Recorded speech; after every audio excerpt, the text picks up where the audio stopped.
चलो बच्चा, अभी हम स्टार्ट कर रहे हैं सम नंबर 15, जिसमें इंफॉर्मेशन कुछ इस तरह दिए हुए है। Straight highway leads to foot of a tower, a man standing at the top of a tower and observe the car at the angle of depression of 30 which is approaching the foot of a tower with the uniform speed. तो बच्चा अभी पहले ये line समझो कि क्या बोल रहे हैं। A straight highway lead to foot of a tower, तो हम ये टावर बना देते हैं और ये टावर के फुट पे एक हाईवे बना दिया। अभी यहां से थोड़ा लंबा बन गया, थोड़ा कितने लगता है, ठीक है चलो। तो यहाँ पे बोला हुआ है man standing on the top of a tower. अभी जो एक पर्सन है वो टावर के टॉप पे खड़ा हुआ है और यहां से वो देख रहा है नीचे। तो आपको वो पता है एंगल ऑफ एलिवेशन कैसे ढूंढते हैं, एंगल ऑफ डिप्रेशन और एलिवेशन। तो यहां से डॉटेड लाइन करोगे तो वो आपके लिए इजी होगा। तो यहां से जो एंगल बनेगा वो बोल रहा है 30। कौन सा एंगल बन रहा है 30। तो यहां जैसे मैं 30 लिखूं तो जैसे वो अभी ना मैं अलग अलग नहीं करवा रहा, एक में ही क्लियर करवा रहा हूं। यहाँ पे आपको समझने में भी क्लैरिटी रहेगी। ये लाइन इसके पैरेलल है और ये ट्रांसवर्सल है, तो यहाँ 30 होगा तो यहाँ पे भी 30 होगा। लॉजिक वो होगा कौन सा, तो आप बोलोगे बहुत सिंपल है sir, logic alternative interior angle. Clear है बच्चा। चलो आगे चलते हैं। तो सेम वे बच्चा आप बोलोगे सर इसके बाद दिया हुआ है which is approaching to foot of a tower at uniform speed 6 second later the angle of depression of a car found to be 60। तो थोड़े टाइम के बाद ये क्या हुआ, थोड़ी कार आगे आई 6 सेकेंड लेटर, और वो जो एंगल ऑफ डिप्रेशन जो बना रहा था वो कौन सा था, एंगल 60। एंगल ऑफ 60 ऑलवेज बड़ा होना चाहिए, तो ये एंगल बन जाएगा 60। तो आप बोलोगे सर लॉजिक तो क्लियर है, ऑल्टरनेटिव इंटीरियर एंगल।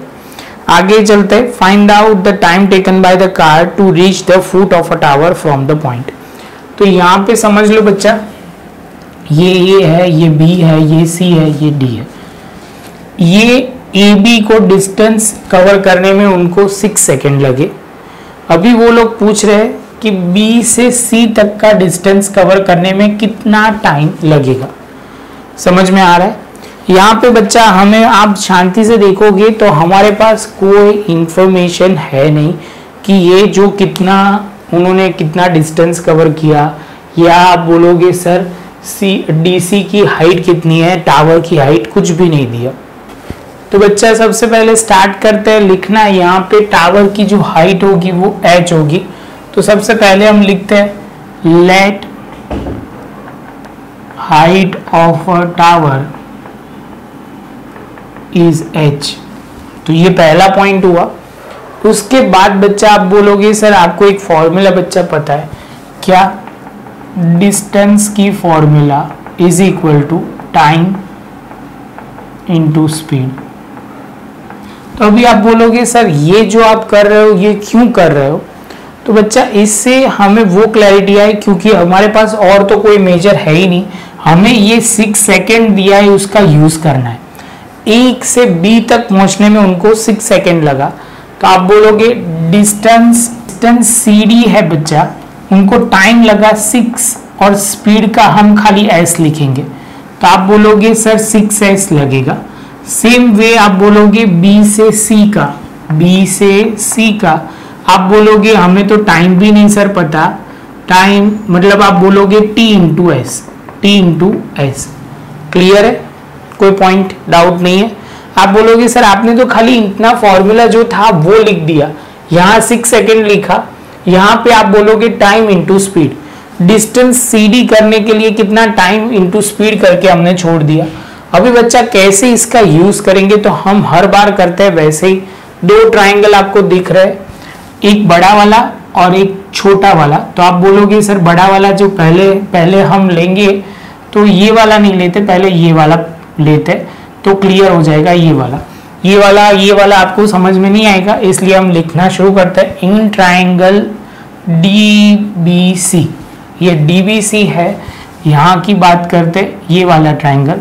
तो यहाँ पे जो है वो सबसे पहले जो आपको ध्यान में रखना है, तो क्या लिखोगे आप, तो आप बोलोगे सर ये वाला सबसे पहले DC की बात करते हैं। तो आप बोलोगे सर हमें क्या चाहिए, BC चाहिए, तो आप बोलोगे सर सबसे पहले हम लिखना शुरू करते हैं ट्राइंगल DBC। आप बोलोगे सर परपेंडिकुलर वो लिखना पड़ेगा पंडित बद्री प्रसाद, पंडित बद्री प्रसाद हर हर बोले। तो आप बोलोगे सर यहाँ पे P अपॉन B, तो आप लिखोगे 10 कौन सा होगा 60 is equal to P upon B। P जो है परपेंडिकुलर जो आपका है DC और ये है BC हमारा बेस। 1060 जो होगा बच्चा उसका आंसर आप बोलोगे √3 आएगा। तो यहाँ वैल्यू जो लिखेंगे √3। DC आप बोलोगे उसकी हाइट h है, BC की जगह आप लिख लोगे T अपॉन S। तो यहाँ पे हम लिखेंगे √3 into T into S upon H। यहाँ आके हम इतना छोड़ देंगे क्योंकि हम सारा आंसर जो होंगे वो H के फॉर्म में ही लिख रहे हैं। आप बोलोगे सेम वे सर यहाँ पे अभी शुरू करते हैं इन ट्राइंगल बड़ा वाला DCA, ट्राइंगल DCA। आप बोलोगे सर सेम लॉजिक अप्लाई होगा 1030 इज इक्वल टू आप बोलोगे P अपॉन B, P मतलब परपेंडिकुलर अपॉन बेस।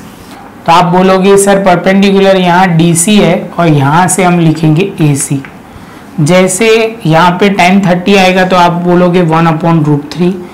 DC की जगह बच्चा H लिखेंगे, AC की जगह बच्चा हम क्या लिखेंगे AB plus BC, AB plus BC।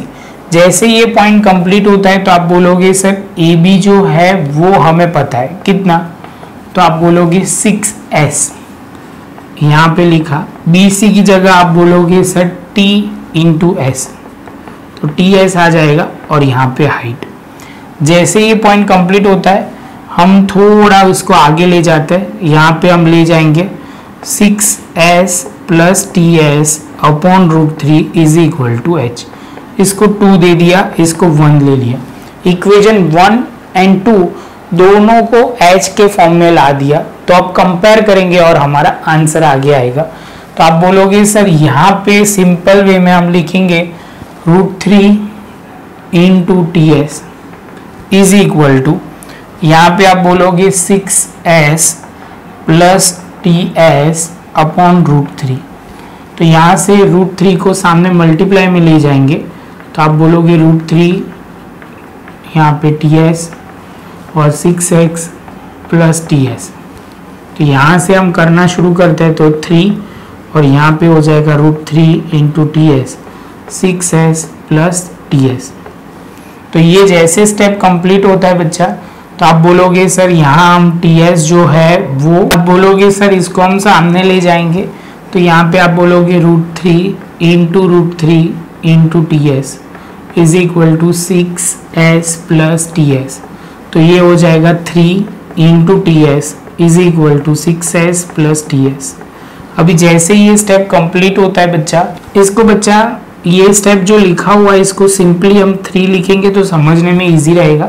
तो आप बोलोगे सर ये भी TS है, ये भी 3TS है, तो 3TS minus TS is equal to 6S। आप बोलोगे सर 3TS में से 1TS जाएगा, तो आप बोलोगे sir 2TS is equal to 6S। इसके बाद आप बोलोगे T is equal to time होगा और यहाँ पे 6S और यहाँ पे 2S, SS कट हो जाएगा तो T is equal to 3 second आ जाएगा। ये बच्चा थोड़ा डिफिकल्ट तो है, कई बच्चों को यहाँ TS में इतने घूम हो जाएंगे कि कंफ्यूज हो जाएंगे। TS की जगह आप कोई और भी वेरिएबल ले सकते हो, लेकिन T टाइम को रिप्रेजेंट करता है, S जो है वो स्पीड को रिप्रेजेंट करता है, तो 2 वेरिएबल तो लेने ही पड़ेंगे। तो आपको वो ध्यान में रखना है, यहाँ पे जो TS और यहाँ पे TS है वो ध्यान में रखना है। प्रॉपर नोटबुक में बच्चा लिख लो, बहुत इजी है, समझ में आ जाएगा। थोड़ा प्रैक्टिस करोगे तो क्लियर हो जाएगा। ये स्टेप थोड़ा आप एक पहले ये स्टेप समझो, इसके बाद दूसरे में ये मल्टीप्लाई में गया वो समझो। यहाँ 3 हुआ √3 इंटू √3, ये TS है तो वो लिखा, तो 3TS में से 1TS माइनस हुआ तो 2TS होगा, यहाँ 6x होगा और कैलकुलेशन किया और उसके बाद आंसर आ जाएगा। तो बच्चा प्रॉपर तरीके से लिखो, क्लियर करो। इसके बाद हम आगे चलते हैं लास्ट सम की ओर, उससे पहले ये प्रॉपर नोटबुक में लिख लो। वीडियो अच्छा लगा हो बच्चा तो लाइक शेयर सब्सक्राइब जरूर करें। मिलते हैं नेक्स्ट लेक्चर में नए एक सम के साथ।